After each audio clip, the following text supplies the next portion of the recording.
ndayenela chani ine,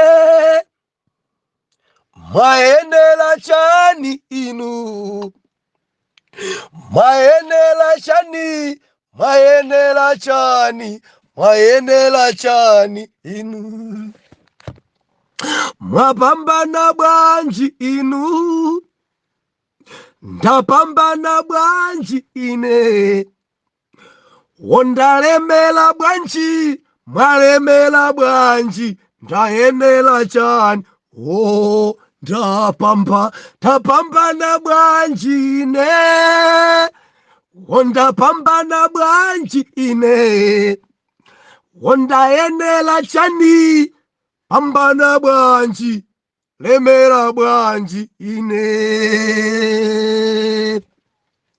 Ndikulandireni okondedwa omvera konse kumene muli. Heneleke ichale mtumiki wanu believer lero pa 7 September 2023 sabutopiki.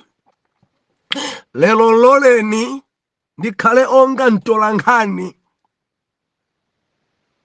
Lelo mundilole mwana Mulungu ndikhale onga jaji pali funso. Mwaipedza nsanga bwa? Ndiye topiki ya lero. Believer tiwerenga mawu a Mulungu kuchokera m'buku lija la Genesis chapter number 27, tiwerenga verse number 19 ndi verse number 20. Pali funso lero. Mwaipedza nsanga bwanji? Tiwerenge mawu otsogolera. Yakobo adalitsidwa m'malo mwa Esau. Verse number 19. Baibulo ikunena kuti, ndipo Yakobo anati kwa atate wake, ndine Esau mwana wanu wamkulu. Ndachita monga mwandiuza ine. Ukanitu khalani tsonga. Idyani nyama yanga kuti moyo wanu undidalitse ine. Verse 20. Ndipo Isaki anati kwa mwana wace, unaipedza nsanga bwanji? Ndi imeneyo. Oh, hallelujah. Unaipedza nsanga bwanji mwana wanga? Ndipo anati, chifukwa kuti Yehova Mulungu wanu anandiyendetsa ine bwino. Believer tidalitsika. Tikhwasula lero ende tinenepa. Unaipedza nsanga bwa? Dzulo linali pano timanena kuti dziko langa ladzaza ndi chinyengo. Kukuyenda mzimu wa chinyengo. M'maofesimu muli mzimu wa chinyengo. Mabwalalamu muli mzimu wa chinyengo. Choonadi chusowa. Dzulo bambo Esau atayitanidwa ndi Isaki adadi ake kumfotokozera kuti pali mdalitso umene ukupita kwa mwana wamkulu. Ndili mkarundu woti ndidalitse mwana wamkulu. Esau atamva zimenezi sakuwulula. Sakunena kuti chachikulucho adachigulitsa. Esau amafuna kudya konsekonse. Esau amafuna kumbera mng'ono wake. Esau awiwala kuti nyemba, chipoto cha nyemba, nyemba zofira adadya pogulitsa ukulu. Lero Isaki afuna adalitse chachikulu. Zotsatira zake Esau chinyengo cha mgwira sakwafotokozera adadi ake kuti adagulitsa. Zimaombanitsa izi. Zimapesa izi. Zimabweresa mikangano izi. chinyengo chikakula pamalo anthu amalumana. Chinyengo chikakula pamalo anthu amathidzimulana beliva nkhonya anthu adakhomana adathidzimulana chifukwa cha malo amodzi adagulisidwa kwa anthu awiri. Uyu atipoloti ndidagula ndine, uyunso ati ndidagula ndine. Ogulitsayo adali khuluku wa mzimu wa Esau ofuna kudya zonse nthawi imodzi. Malo amodzi bwanji mwagulitsa kwa anthu awiri chimzimu cha Esau. Mudagulitsa chinthu mukuchikonda, mudagulitsa chinthu mukuchifunabe, mudagulitsa chinthu ndi mtima umodzi. Sizi lero mwampalumana, sizi lero zikuoneka ngati mwina simudagulitse. Dzundidabwitsa kwambiri Esau sungauze bambo ako. Kodi sunganene kuti ndi wokwatiwa kale bwanji ukuoneka ngati osakwatidwa mzimu wa chinyengo? Sunganene. Chinyengo chadzadza ku dziko. Chinyengo anthu afuna kuina dabo, anthu afuna kudya konsekonse. Choonadi sichikumasulidwa. Sakunena bwinobwino, sakunena bwinobwino. Dzioneka kuti akumangika Esau. Sakunena bwinobwino koma mifuti arenga kupita benchire kasaka nyama kuti adzadalisidwe ngati mwana wamkulu. Sakunena bwinobwino ndiye kuti mwana uja nyemba udangonjera. Simukunena bwinobwino bwanji achamwa. Achamene mwausa kuti akudikire ndi achama ngwapusisa. Simukunena bwinobwino bwanji madala mukumanena kunja kuti mulibe banja zona chinyengo. Ndinu nyamara inu. Masiya kuno ana atatu mukuoneka ngati simudakwatire kale chinyengo. Zumadabwisa kwambiri ndi gogo munthu ngwakalekale munthu koma amaoneka ngati nyamara nthawi zinaso kumameta kukumakhala kudisa chinyengo. Ambuye atithandize kuti zinyengo zambiri kudziko kuno, zinyengo zambiri kudziko kuno, chimzimu cha Esau chogulitsa chinthu akuchifuna. Ambuye atithandize. Believe ambuye atithandize. Chinyengo kugula zinthu mwa chinyengo. Sagula zinthu bwinobwino dzimalisiti dzache za chinyengo. Lilime lake nthawi zonse za chinyengo. Nyumba yonse kudzadza zinthu za chinyengo. Modzoma kamakonda kugula za chinyengodzi mumalimbikisa umbafa. Mmakhanga munena kuti kabeni ndilipo ine ogula chinyengo. Chiskini chili nyumba D 55 inches koma cha chinyengo. Ambuye akulankhuleni. Ambuye akulankhuleni. Matilesi a chinyengo, foni ya chinyengo, udindo wa chinyengo. Zona chilichonse chopanda malisiti bwinobwino chinyengo.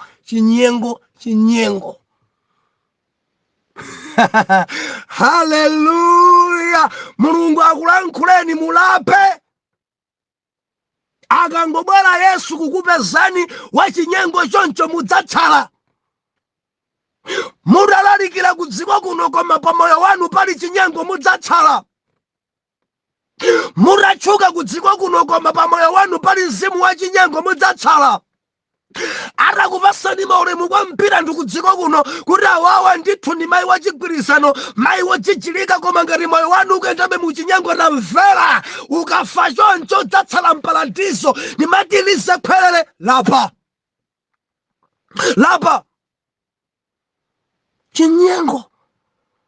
Chinyengo sunganene kuti wachigulisa kale, sunganene kuti wina udampasa, sunganene kuti kwako kudatha, sunganene kuti sunganene. Ambuye atithandize. Lero biliva ndili nkarundu kumwamba ndisenzesa karundu palifunso mwawipeza nsanga bwanji?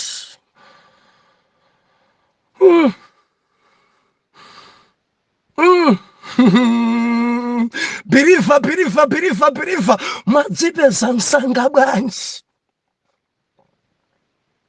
Yakobo ndi mayi ake biriva nkhani njofuna kuiona mbali zonse iyi. Pena ukayiyang'ana ukhoza kuiona kuti ikuchitika nkhani molakwika kwambiri. Penanso ukayiyang'ana nkhani ikhoza kuona kuti zikuchitika zinzolondola. Ndiye ukanguyang'ana nkhani imene mbali imodzi sungayimvese bwino. Koma kuti muimvese bwino nkhani kumbali yoti ikuchitika molondola ndiye kuti mukawerenge chapter number 25. Labeka yakudziwa kanthu. Labeka kudziwa kanthu. Ndi manena poyamba kuti mayi amadziwa anawa ali ang'ono chifukwa Mulungu amalankhula kamwana kajakali kakang'ono kwambiri kuti akakadzakhala motere akakadzakula motere ndi chinsinsi chimene Mulungu adapereka mwa mzimayi. Labeka kudziwa chimene akuchita. Labeka kudziwa chimene akuchita. Koma mukayang'ana saidi ina mudzaona kuti ayi mayi sachita bwino. Mundimva mwana Mulungu, mbali zonsezo mukazifotokozera zimamveka bwino. Koma ndinene pano poyera plani yonse ikuchitika Yawe adanena ali m'mimba nawa. Adanena. Lero ndili ndi funso tiyankhe mbali imeneyi. Adabwa Isaac wachoka dzuloli. Esau ndamuza za nyama dzuloli. Ndudabwa lero ndikumva kuti odi Bible ikunena kuti zitachitika zimene Labeka adachita. Biriva chimene chidachitika nchonena kuti atamva Labeka zoti Isaac afuna adalitse Esau, Labeka anadziwa kuti amene uja ukulu adaurakara. Padapangika njira ndifotokoza kutsogoloko chifukwa lero ndili pano ngati mtola nkhani. Lero ndili pano ngati jaji pano pafunso ndi akwidzinga ine. Mudayipeza nsanga bwa? Wafika Yakobo. Arare dzukani mudye. Arare khalani tsonga. Arare ndabwera mwana wanu ine. Arare ndadza nayo nyama. Adabwa Isaac. Adabwa gogoba ndamaso. Adabwa munthu wamkulu. Adabwa nganga ija khalampa ikudabwa. Ndiwe yani? Ndiwe ndani iwe? Ati ndine mwana wanu wamkulu. Uri ndidzuke ndidye? Mwana wanga ndili ndi funso. Unayipeza nsanga bwanji nyamayo? Wapita dzanali. Wayipeza bwanji nsanga nyamayo? Wapita dzuloli. Wayipeza bwanji nsanga nyamayo? Dzandidabwisa. Ukamapita ntchire umakhala iwe masiku. Ukamapita ntchire kuti umpeze mbawala kuti uwotche ukazinge zimatenga nthawi. Pali nthawi yoyenda yochoka m'mudzi kupita ku nkhalango. Pali nthawi yosaka nyama. Endi ukayipeza nyama umayinyamula bwanayo m'mudzi. Usadabwera mchipinda changa ndi nyamayo umakhala ndi nthawi yophika. Dzundidabwisa. Ndikati ndiwerengesere ndikuona ngati mwina ku nkhalangoko sunafike. Dzundidabwisa. Ndikati ndiwerengesere utati wayipha nsangayo ndiye kuti kuwotchako sinaphe. Koma zandidabwisa kwambiri ndili ndi funso. Wayipeza nsanga bwa? Bwanji ulendo unodzaoneka mwafulumira? Bwanji ulendo unodzaoneka mwa nsanga? Bwanji ulendo unodzaoneka mwa fasti chonchi? Bwanji ulendo ndikudabwa nazo? Wayipeza nsanga bwa? Hallelujah. Zudabwisa. Zudabwisa dzinazi zudabwisa. Zudabwisa dzigolanga zudabwisa. Zudabwisa Isaki zudabwisa. Zudabwisa ine ndikuti zikudabwisa. Mwapeza nsanga bwa. Ndimati ndilise kwere. Koma ya mafunso. Ndikufunsa inuyo. Mwaipeza nsanga bwanji. Believer pali zinthu zina zimadabwisa. Kodi zimenezi adzipeza nsanga bwanji. Mukayang'ana njirayo. Ndi njira yomvesa chisoni. Ndi njira yomvesa chisoni. Ndimafuna ndinene chinthu ichi. Nyama yakutchire ndi nyama ya mudzi yaying'ono nzosiyana. Nyama yakutchire mwana wa mbawala. Olo wa chaka chimodzi kumgwira ukhoza kumudya osasanza naye. Koma mwana wa mbuzi wa chaka chimodzi believer sungadye ukhoza kusanza. Nzosiyana zinthuzi. Ndaonapo ine ana kumudzi akugwira ana ambalame muzisa. Ndikumadya ana ambalame aja. Kumaotcha nkumadya ana nkumasangalala. Ndi nyama yakutchire. Koma atati kamwana piye, kamwana kankhuku kamene katotholedwa dzulo. Mwana kumuza kuti akaotcha, mwanayo sangadye. Imalemerera ya mudzi. Ikhoza kusanzisa nyama ya mudzi. Zimene zikuchitika pa zidabwitsa. Aizeki amafuna nyama ya ntchire. Aizeki amafuna ya ntchire. Aizeki sakufuna mwana wa mbuzi. Aizeki akudabwa ndi changuchi. Aizeki adzidzimuka ndi fasti. Aizeki akudabwa ndi nsanga. Aigwidzinga funsonga ntola nkhani. Waipeza nsanga bwa. Ndimati ndifunsa inu amayi. Mwaipeza nsanga banja ibwanji. Chifukwa dzinazi dzoneka kuti dzafulumira kwa mpiri akodingi ndi madongosolo abanja dzikuoneka ngati oro itakhala kuti ndi chibwenzicho ndiye kuti sidzidafikebe kuti mwina mwache nkuonekera kwa makolo koma dzikumadabwisa kwa mpiri munena kuti adadabwera funso nkumari. Mwaipeza nsanga bwanji. Mwampeza nsanga bwanji mamunayi. Chifukwa mene ife tinkadziwa kuti niyo mulibe mamuna. Tikayang'ana pa process itati mwina bwibanja mwaipeza mamuna mwakumana naye ngakhale ankhoso sadakumane ife sikuti dabwisa ndikuya wiki yathayo mweyi tonse tidali masingo. Lero tikudabwisa kuti nzathu nyumba mwako muli mamuna funso nkumari wampeza nsanga bwanji. Madongosolo ache waenda bwa. Kurekwena kungorola na makwalalamu. Banja tiku kunyumba ruku kuli alamwanu. Alamwanu ake adongosolo achidulira. Nyama ya mudzi ya nthere mwamba kudya sana simusanzi sana inu. Mwampeza nsanga bwanji muhango. Mwapeza nsanga bwanji anapiwo. Dzumadabwisa tidali ronse dzanali. Unkanena kuri ufunafuna nkazi. Lero kunena kuri alamwanu abwera wampeza nsanga bwa. Wampeza nsanga bwanji. Bawo nkuri.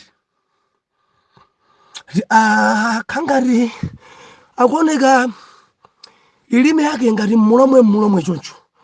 Amene ni mulomwe kureku ali nyumba imodzi sakudziwa kuti mkaziyo ngwakuti. Iwe mkazi wako mtundu wa chini chani. Tamene ndikumveramo. Mulomwe basi. Hallelujah. Mwampeza nsanga bwa. Mwampeza nsanga bwanji. Zodabwisa zinthu zodabwisa. Pompano ayamba liti business. Koma mene alemerera. Mwalemela bwanji inu. Mwalemela bwanji inu. Wina wacho mvera Mulungu amandiweruza pa nyimbo kodi abusa nyimbo zimene mumaimba zimene feti mamvera ina nimaimba nyimbo akodinge nditopika tsiku limenelo chikhozo fana na chuni kangati cha Lloyd Phiri kachikhala ngati cha Alani Ngumuya kachikhala ngati cha Grace koma mawu amene ndimayika ndi akodinge topika imene ndili nayo. I believe mayankhonda yankhale. Hallelujah. Judabwisa. I am body business. Judabwisa. I am body mpaka na madragi jonchi. Judabwisa. I am body mpaka na achimanga chinyumba cha mashoni. Judabwisa. Aremera bwanji nsanga. Maremera bwanji nsanga jonchi. Anzano akulukurika nyumba sadamangi yanu ikudabwisa kwadi sipadachitike yachidule yongolowa nkola karanga kanyama kaka ntereka mbuzi kwa sakwima tujesa na zo sakwima. Hallelujah. Dzina zichuchitika nsanga judabwisa ndimafuna ndilise kwerere birifu udati udziwe anthu amene umaona ngati akulemerera ulipompo udati uone njira zawo tamvera olomono wapamanja sunga apase mono wapamanja ndipo sunga loleso kuti uende naye awiri mgalimoto mwawo sulola zina zisangobisika apanga eka ndipo mvetsera judabwisa kumene zikupereka mafunso kwa Isaki mwaipeza nsanga bwa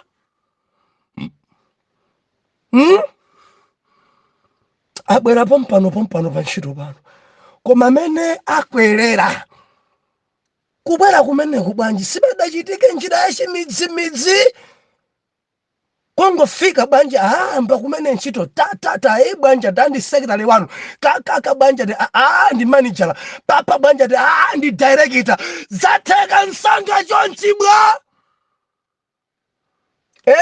enawa nkhuni mwasinganga enawa kukhwima enawa ufiri enawa ziuchitika njira zachikuda judabwisa mwakwera nsanga chonchi bwanji olo pepala imene nsanzano alinayo pompo pepala imene mwinayo kandi masters kandi PhD anzanu nsoma PhD alinawo yatu ndi PhD mmodzi alini madidi ambiri pamene judabwisa mwakwera nsanga bwanji enawa zachitika njira zachikunja enawa agonedwa enawa zachitika nsanga choncha gulisa matupi yawo enawa achita njira zachidule kwa mpiri nkati nthengo sadalowe enawa zachitika zinthu zachikunja zimene ngati salaba akatenthedwa. Haleluya. Jumadabwisa ine ndili ndi funso lero ndili onga mtolankhani judabwisa mimbayi mwaitenga nsanga bwanji mimbayi mamuna wanu ndinu munali patali mpatali mamuna ali kunja kugwira ntchito mkazi ali kuno angonyamuka nsanga kupita kuli amunake mwezi omwewa kumuzatu dadi ndayima judabwisa kodi sadanyamuka ali mmimba kale uyu birifa ndiulula lero ndiulula ine zidachitika kwathu kuno mzimayi ankathamanga ndi amuna ena mimba idaonekera mzimayi adaganiza ikadziwika kuti ndili ndi mimba mafunso abwera akupasa ndani Adaesa nzimayi bwanji ndakusowani mpaka nakuthamanga kuli amunache ku town. Atafika ku town mwezi omwewa kuti ndayima. Waipeza nsanga bwanji mimba imene. Ndinenepoera pano sindikusamala kama mundikonda kasi mundikondabe tamverani. Ana ena amene zibambo tapasidwa kuti mwana indi wanu mimba imandipasa ndinu believe suna ipereke ndiwe. Yapezeka nsanga bwanji. Mwangobwera mwezi muno mwaima. Angofika kumene 2 weeks. Banja tati ndayima. Ndio koma dzawerengera noti leba yakwana. Jona ngata kubereka ni mwezi wa nambala 7. Ndedzi kumatabwisa kuti mwana wa nambala 7 apita kumagulu abadwa bwino mwezi 7. Banja ta abadwa mkulu kwambiri ndipo mwana wa mkulu kuti atuluke ndithu ndamvanayo kupereka kwambiri. Mwezi 7. Ayiwerengera madala iona kuti ndi mwezi 7. Udabwera kuno. Unali mwezi wanji mene ukumbukira bwino ni November la. Udabwera kuno January. Ndio udanuzo kuti waima January. Lero August, July, September mpaka na mwana badwa. Mwana wa mwezi 6. Mwampeza nsanga bwanji. Mukafufudza mimbayo ankauzidwa mkulu yokuti ku mimba yacho akakwina wina adaimba ku Malawi kuno. Ati nzibambo atayima pampando wakuweruza kumfunsa Mulungu uli ndi ananga. Ari nkuyankha ati andi ndi ana 6. Ati kumwamba dzankhati ocha bwino ana ako ndi awiri follow dangolera siyako. Kuteka amene madziwa mwini wa mwana ndi mzimayi. Mwana uyo bambo ake ndo akuti. Mwana uyo bambo ake ndo akuti. Pali funso. Mwapeza nsanga bwanji mimba imene. Alipo ena mimba yawo njachangu. Kumana ndi mamuna pomwepo kutseka kuima. Ambuya alemekezeke. Koma pali ena rambwali. Odzera njira zachidule. Sapita kasaka. Amangulowa nkola. Mimba ikabwera amango mpaka mamunayo. Amapeza njira kuti mimba ikhalabe yake. Idzidzi ndimatilise kwelele mukayankha. Funso nkumari. Yafulumira bwanji mimbayi. Mwayipesa bwanji mimbayi. Zatheka bwanji. Judabwisa. Ena kuchita nyansi. Judabwisa maudindowa. Jukumadabwisa kwambiri. Malemeredwe wa judabwisanso. Judabwisa. Palifunso. Mwazipeza nsanga bwanji. Waipeza nsanga bwanji. Bwanji pachitika mfulumira. Chabwino tumvesa. Ndino headmaster zikomo. Nsanga yachitika chonchibwa. Ndukamba ndinu. Akukwezani zikomo. Nsanga yachitika chonchibwa. Mwadzipeza nsanga bwanji. Mwapeza nsanga bwanji. Mwayipeza nsanga bwanji Galimuru. Mwayipeza nsanga bwanji. Ndikuti changu chichachitika chifukwa chani pali funso lero. Adabwa Isaac. Zadabwisa dziko. Zadabwisa izi zadabwisa. Mwazipeza nsanga bwa. Agamawa. Amwalewa. Mwapeza nsanga bwa. Anajerewa. Anapiriwa. Mwanayi. Mimbayi. Chumaji. Mwachipeza nsanga bwa. Nenani. Pachitika chonadi. Kapana pachitika uchimo. Undilondole mawa. Atate mdzina la Yesu. Dziko langa zinthu zimapezeka mansanga kwambiri. Ende njira zake tikasiyang'ana za chinyengo. Njira zake zikang'anidwa za uchimo. Ambuye Yesu ndikupemphera lolani.